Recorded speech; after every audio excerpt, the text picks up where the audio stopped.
Hey everyone, welcome to this week's Azure Infrastructure Update. This is the 19th of December, and so the last update before Christmas. So we've gone on full on Christmas. As always, this is useful. Please like, subscribe, comment and share and hit that bell icon to get notified of new updates. As always, I have the chapters of all the different updates in the description of the video, and you can kind of hop along at the bottom if you want to get to a particular one. New videos this week. So I did a deep dive into the new Kerberos, the native Kerberos for Azure AD, and actually show a full demo of how the tokens work. So I mentioned this update maybe last week or the week before, but now I actually walk it through and give you a demonstration of it. Then I did a deep dive into Azure reservations, understanding what it is, when I might use it, what some of the key points around that actually are. So new updates this week on the compute side. So there's new Microsoft Defender for Container Kubernetes capabilities. So remember, Microsoft Defender for Containers is that combination of what was Azure Defender for Kubernetes and Azure Defender for Container Registries. So there's now the ability to have an AKS profile to actually onboard into this service. There's multi-cloud support. So yes, Azure AKS, but also Amazon EKS and on-prem Kubernetes. There's a runtime vulnerability visibility component powered by Qualys. There's an enhanced AI-driven anomaly detection, continuous ACR vulnerability assessment, and just enhancing that all up. So a bunch of nice new capabilities in preview. Azure Kubernetes Service now has GitOps in preview. If we think about what this is, ordinarily we think about, hey, maybe from a DevOps pipeline, we push a configuration to our Kubernetes cluster. We have that declarative YAML file, maybe a Helm chart, and we push it to the cluster. What GitOps does is using things like Flux, and this is using Flux v2, you point it at a GitOps repo, you point it at a certain branch. And then it's those components now running on the AKS are looking at that repo and they pull the changes. So now as I perform a commit against that repository, well, if it's the right repository, the right branch, GitOps will actually pull the changes down and apply them to my cluster. So that's really a big shift. And yes, this is built around things like, yes, deployment YAML files, but also I can do kind of Helm charts as well, and there's other customized things I can put in there. So this is all about having that ability now to let my Git repo have the declarative configuration, and one or more Kubernetes environments can just pull those changes down as I do the commit. It was in Azure Arc previously for Kubernetes. Now it's actually in preview for Azure Kubernetes Service as well. You can go and check that out. And then Azure VMware Solution, remember that ability to actually have VMware-based private clouds running in Microsoft data centers that can integrate very nicely with other Azure services. This is great for saying, hey, I've got VMware knowledge today, I'm running a VMware environment, I need to quickly maybe get out of my data center. I don't want to have to relearn or migrate. So Azure VMware Solution offers that capability. Well, now in GA, placement policies are available. So this can be from VM to VM. I want them together, affinity, or spread apart, anti-affinity, maybe so they're spread over different hosts, so I have resiliency from a host failure. Or it can be VM to host. Hey, I want to get these VMs on particular hosts, or I want them not to go on particular host. So those are now available. Hey, I can just go and configure those on my AVS environment. On the storage side, so ADLS Gen 2 now has soft delete for blob. This was available for blob previously. Remember, Azure Data Lake Storage Gen 2 sits on top of that blob, adds hierarchical file systems, POSIX-style ACLs, and more. With this capability, once I turn this on, I configure a certain amount of time.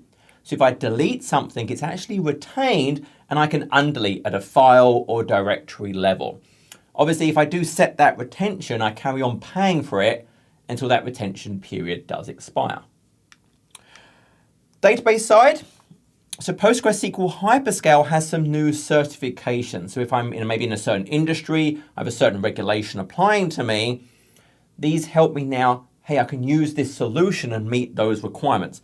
So HIPAA, SOC, CFTC, DSC, and NHS-IG toolkit are now available. There's an updated Python SDK, not SKD, for CosmosDB, all about asynchronous I/O. Basically, it's all about improving Python application performance responsiveness by enabling me to now run tasks concurrently rather than, hey, one has to run and finish, then run the next one, etc. So the new SDK enables me to do that asynchronous I/O. I'm not waiting for something to finish before the next I/O can continue. Azure SQL has a bunch of updates. So SQL MI, so the managed instance that runs in our virtual network that has very good compatibility with regular SQL, now has long-term backups available. This goes beyond the regular 7 or 35 days, depending on the SKU. I can set a weekly, a monthly, and annual retention and go and store that in Azure Blob. I can now limit outbound storage account access. So if I think about, hey, I have Azure SQL running, I might want to control, well, what can it actually talk to in terms of other Azure services? Maybe Azure storage accounts, maybe even other Azure SQL instances. So what we can now actually do, and I can show that super quickly, is if we go and look at this, if I was to go and look at, it's actually my database server that we configure the firewall on. If I look actually at my firewall and virtual network, one of the options we now have is this configure outbound networking restrictions. And if I do that, what it's going to let me do is essentially add domain. So I'd add the fully qualified domain name of the allowed storage accounts or other SQL databases to now control and restrict that actual communication. So that is now available to me. And then SQL database backup redundancy. I can now configure beyond just the default GRS. I could say LRS or I could say ZRS if it's available, i.e. availability zones are actually available in that region. Miscellaneous. So there's a new Windows Server guest licensing option available for Azure Stack HCI. Remember, Azure Stack HCI is that hyper-converged solution I run on premises, either on a set of nodes supplied to me by a vendor that's pre-configured and certified for HCI, or I can use my own hardware and run through a certification test, but it's using a special version of Windows Server, Hyper-V, storage spaces, direct, software-defined networking, Windows Admin Center, and a bunch of Azure services to deliver me this great hypervisor solution on-prem that I can then pair with things like Azure Arc to bring other services like containers and then data services and app services on top of that. And what I can now do is on the physical cores of the boxes, I can license for Windows Server guest operating system instances and then run as many as I want that fit on those boxes. That's Server 2012 R2 and above. It's using automatic virtual machine activation based on the hypervisor to activate them, and it will just bill against your Azure subscription. Azure Key Vault now has an automated key rotation. If we think about keys, often we want to regenerate them periodically. With this, I can almost now get completely hands-off. So if I was doing, for example, customer managed key for maybe a storage account or a disk, whatever that might be, a lot of them now have the ability to auto-detect when there's a new version of a key. And even if there isn't, this can actually hook into Event Grid to then go and fire something off to do something when there's a new version of the key. So with this capability, what I can now do is create a rotation policy. So if I was to go and jump over and look at my key vault, and I'll just kind of pick one. So I want to look at my keys, and I'll pick a certain key. We can see we have this option in the top for rotation policy. So now I can actually go and configure, hey, I want to enable auto rotation, automatically renew it at a given time. What is the frequency? I can even set a notification a certain amount of time before that actual expiry to get some notifications going. And again, that can go and hook into things like Event Grid to enable me to actually react and do other things around that. So that's a nice capability, enables us to bring my own key, but then actually maybe automate all of the processes around the rotation of it. Next, there was actually Azure AD Connect in preview has two nice new features. One of them is this multi-tenant sync support. If we think about the architecture of Azure AD Connect, the whole point of Azure AD Connect is, hey, I have my Active Directory domain, and historically, I could have one Azure AD tenant. And what I could have is, well, I have an Azure AD Connect.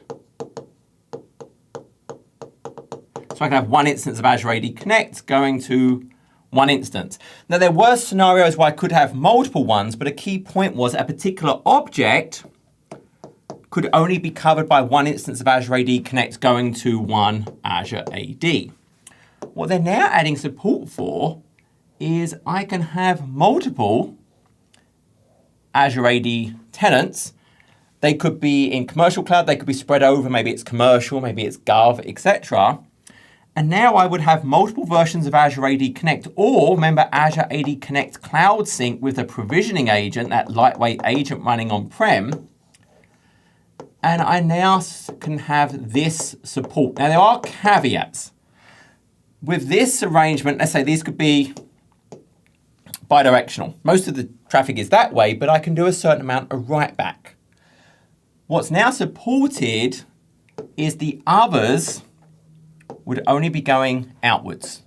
So I can have the same object going to multiple Azure AD tenants using multiple Azure AD Connects or Azure AD Cloud Sync, but only one of them can do write back. That's a key point. So for example, if this one was doing write back of a password, it would go back this way and then synchronize out to the others. That would also mean things like only one of them can do seamless sign-on, hybrid Azure AD join, etc. If I just need the accounts in other tenants, hey, this is actually now available in preview, and I've got the link to the documentation in the description below. The other change is actually around Azure AD Connect Cloud Sync, where that engine runs in the cloud, and we just have those lightweight agents running on multiple servers active near our domain controllers. So now it can do password write back. So there were restrictions, and there still are differences between what Azure AD Connect can do and what Azure AD Connect Cloud Sync can do. One of the things it couldn't do before was password write back. Well, now, again in preview, you can enable that to actually have that password write back capability for Azure AD Connect Cloud Sync. So go and try that out if you're using it. And that's it. So please have a fantastic holidays. It's okay to take a break. Don't have to be working or studying on something. Enjoy friends, enjoy family, actually really take that break. So that's from me. And also from Ollie and Eddie, they're also wishing you a happy Christmas. So if you do celebrate Christmas, have a Merry Christmas. And if you don't, just have a fantastic holidays. So as always, take care.